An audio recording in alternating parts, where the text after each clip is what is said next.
Pak Dudidam, seorang guru SMP, memiliki tujuan untuk mengajarkan murid-muridnya materi tentang iklan. Tujuan pembelajarannya adalah murid-murid dapat menangkap makna secara kontekstual terkait fungsi sosial, struktur teks, dan unsur kebahasaan dari iklan tentang produk dan jasa. Pak Dudidam lalu membuat skenario pembelajaran sebagai berikut.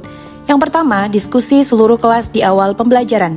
Pak Dudidam melakukan diskusi untuk memperkenalkan murid pada topik tentang iklan dengan menggunakan beberapa pertanyaan pemandu seperti apa yang membedakan antara iklan dengan bentuk tulisan lain, iklan apa yang benar-benar menarik untuk kalian, apakah dibutuhkan biaya untuk membuat sebuah iklan, jenis pekerjaan apa yang tersedia dalam periklanan. Yang kedua, kerja individu atau pasangan atau kelompok kecil. Setelah itu, Pak Dudidam meminta murid melakukan kegiatan tulis berbagi dengan pasangan, berbagi dengan pasangan lain. Secara individu, murid akan diminta menulis 3 hingga 5 iklan yang menarik bagi mereka. Mereka lalu berbagi apa yang dituliskan dengan satu teman lain secara berpasangan. Saat berbagi, mereka boleh menambahkan pendapat. Setiap pasangan kemudian berbagi dengan pasangan lain. Setelah itu, Pak Dudidam melakukan diskusi dengan seluruh kelas. Ia akan menggunakan daftar iklan yang ditulis oleh masing-masing kelompok sebagai contoh, kemudian membahasnya dengan menekankan pada target audiens sasaran, pesan utama, mengapa beberapa iklan lebih efektif daripada yang lain. Pak Dudidam lalu memperjelas konsep dan istilah periklanan sesuai kebutuhan. Yang ketiga, kerja kelompok kecil. Murid akan diminta untuk membentuk kelompok yang terdiri dari 4-5 orang untuk mendiskusikan kelebihan dan kekurangan berbagai jenis iklan.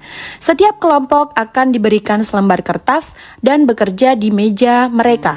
Setiap lembar kertas grafik memiliki T-chart untuk menuliskan kelebihan dan kekurangan untuk jenis iklan tertentu, misalnya radio, TV, internet, cetak, billboard. Setiap kelompok akan melakukan brainstorming dan mencatat 2 kelebihan dan 2 kekurangan dari jenis iklan tertentu. Dengan menggunakan isyarat yang diberikan guru, setiap kelompok kemudian pindah ke meja kelompok lain. Mereka membaca masukan yang telah ditulis sebelumnya dan menambahkan 2 kelebihan dan kekurangan lagi. Terus berlanjut demikian sampai setiap kelompok memiliki kesempatan untuk membahas semua jenis iklan. Pak Dudidam lalu mengumpulkan kembali murid sebagai satu kelompok besar. Ia lalu memfasilitasi diskusi yang diperlukan untuk memperjelas dan atau memperluas pemahaman konsep seperti target audiens, kejelasan pesan, dan penggunaan fitur kebahasaan dan desain seperti pemilihan judul, teks, gambar, dan format. Pak Dudidam lalu memberikan tugas individu. Ia membedakan penugasannya sesuai dengan kemampuan murid. Tugas yang harus dikerjakan murid adalah membuat iklan yang secara efektif akan mempromosikan produk atau jasa atau acara sesuai dengan yang dijelaskan dalam skenario yang diberikan. Pak Dudidam menetapkan skenario tugas yang berjenjang sesuai dengan pengetahuan dan pemahaman konsep murid-muridnya. Perbedaan skenarionya adalah skenario 1 bersifat lebih konkret dan terstruktur dengan petunjuk langkah demi langkah dan mencakup semua informasi yang diperlukan untuk menyelesaikan tugas.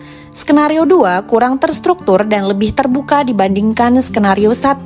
Dan skenario 3 bersifat konseptual dan terbuka dan membutuhkan riset. Pak Dudidam mendorong murid untuk memilih lokasi di kelas yang mendukung cara mereka belajar dengan baik, misalnya sendirian di tempat yang tenang, dekat teman untuk memudahkan bertanya jika bingung, atau di area ruangan yang lebih ramai bersama murid-murid lain untuk memungkinkan mereka untuk saling berbagi ide.